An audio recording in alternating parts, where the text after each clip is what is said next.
Good morning or good afternoon, everybody. We are the PANDAHAT group. Today we're going to talk about our industrial affiliates program for the fall of 2020. And our undergraduate research project is a common attack surface survey for students in a digital academic landscape. Okay, so just quickly to go over our team members, we have Cristian Alapont, Nomar Medina, Noreli Torres, Ricardo Rodríguez González, and Jorge Santiago Fernández. We also have Carlos Torres Casiano, Juan Ramos, Williel Florenciani Germina, Elia Chévere Vázquez, and me, Guillermo Betancourt. So who are we? Well, PandaHat is a joint effort from students and professors to promote and help establish a learning path for cybersecurity in the university. It initially began as a team to participate in Capture the Flag competition, but it's since evolved into a full-fledged undergrad research team. Okay, so now we're down to our research question. When we're brainstorming as a team as to which problem we could uh, try to solve, we wanted to pick a problem where we could employ different areas from the cybersecurity domain. So we were thinking about COVID and how the pandemic is affecting us, and we're essentially living this virtual lives, and we're relying on technology more and more. So we were talking about what are attacks are students most vulnerable to now more than ever because we're depending on these systems entirely, right? So essentially, this started a discussion and it got divided into different topics. With our research question, we essentially wanted to shape our goal of building a diverse cybersecurity team that can focus on many different areas and not just penetration testing or the standard network analysis.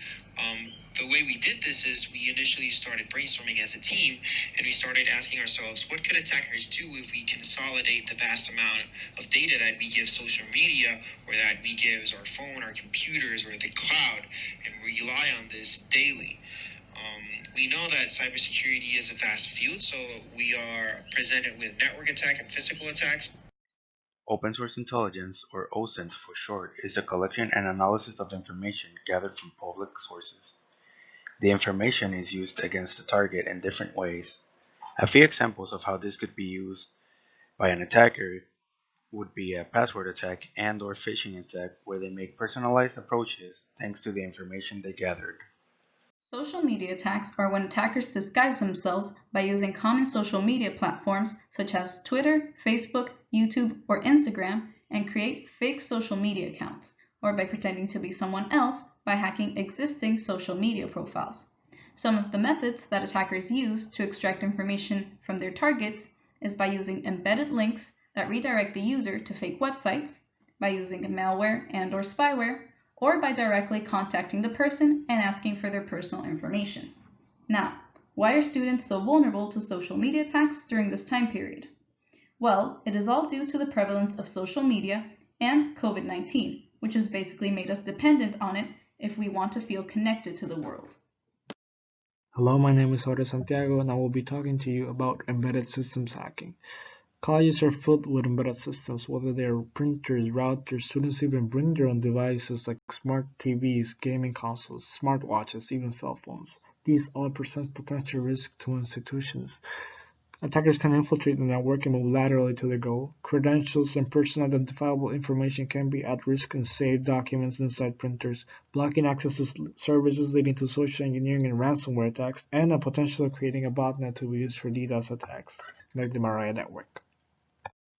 Reverse social engineering is another type of social engineering attack, which has the main goal of gaining access to sensitive information without raising any alarm. These types of attacks are commonly composed of 3 steps. The first is to sabotage the system of their target, although optional as leveraging a current problem is possible. Second, the attacker advertise themselves as a possible solution. Finally, the attackers assist in solving the problem. In doing so, they gain access to sensitive information. Man-in-the-middle attacks are one of the oldest types of cyber attacks dating back to the 1980s, and ever since the 2008 release of the Wi-Fi Pineapple, it has never been easier. This beefed-up router was initially released for enterprise-level pen testing, but it was quickly found out that it could be repurposed to act as a rogue access point, which could be used to steal passwords, credit cards, and other pieces of private information. This attack may go as far as either changing or corrupting the data that the victim is sending or receiving. Document-based malware attacks. Document-based malware is malware that is hidden in a document using various techniques. Students and educational institutions rely on documents to communicate. The problem is that due to documents being generally trusted, attacks using documents as their attack vector could have good possibilities of being undetected. Phishing attacks. Phishing attacks are caused by scammers using fake emails, text messages, ads, etc. Some types of phishing attacks are the imposter scam, fake ads, and malvertising. Phishing attacks are the most known attacks to affect students. These attacks are based on clickbait titles. With clickbait titles, I mean titles that call on the attention of people with ease. Some examples are, your account has been locked. Congratulations, you have won your prize. Your PC is infected with a fake scam button. Web exploitation is a common way of attacking websites. Some examples are SQL injection, cross-site scripting, XML external entity, cookie poisoning, and more. Web exploits can affect students directly or indirectly. This means that the student's information can be leaked through websites that should be trustworthy, like the university, or through personal website the student uses. Students have a choice in what website they access and what website they trust, so they must research carefully. So finally, thank you so much for taking your time to listen through the presentation. I hope you got a sense of what we're trying to accomplish here at PandaHat. If you have any questions, feel free to send an email or even a Google Meets that we could set up if it need be. Thank you.